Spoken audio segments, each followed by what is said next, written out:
একদিকে দেশ জুড়ে রেড অ্যালার্ট, অন্যদিকে প্রধানমন্ত্রীর বাড়িতে বিয়ের আয়োজন। তবে শেষমেশ বিয়েটার হলো না।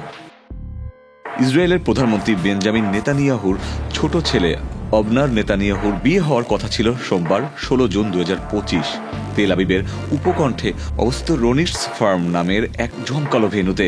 তবে শেষ মুহূর্তে এসে ইরান ও হিজবুল্লাহর হুমকি এবং সাম্প্রতিক নিরাপত্তা সতর্কতার কারণে সেই বিয়ে স্থগিত করা হয়েছে।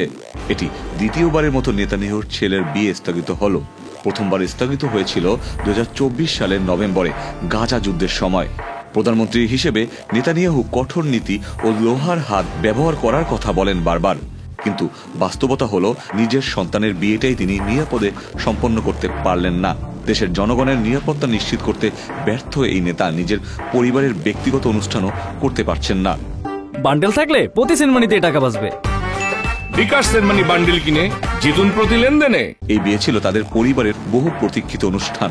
অবনার নেতানিয়াহু একজন আইনজীবী, আর হবু বধূ অমিত ইয়ারডেনি একজন ফ্যাশন ডিজাইনার। বিয়ের ভেন্যু, অতিথি তালিকা, নিরাপত্তা সবকিছু প্রস্তুত ছিল, কিন্তু এরই মধ্যে শুরু হয় ইরানের আক্রমণ। এলোমেলো হয়ে যায় তেল আবিব, আর তাতেই হঠাৎ করে ইসরায়েলের হোম ফ্রন্ট কমান্ড জানায় দেশ এমন এক অবস্থায় আছে যেখানে বড় জামায়াত নিষিদ্ধ।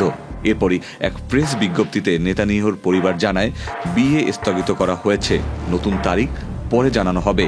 ইসরায়েল ইরান সংঘাত কবে শেষ হবে কেউ জানে না, কিন্তু এই যুদ্ধ যে শুধু সেনাবাহিনীতে নয়, প্রধানমন্ত্রীর ডাইনিং টেবিল পর্যন্ত পৌঁছে গেছে তার অস্বীকার করার উপায় নেই। Ikhtiyar Ferdous, channel I.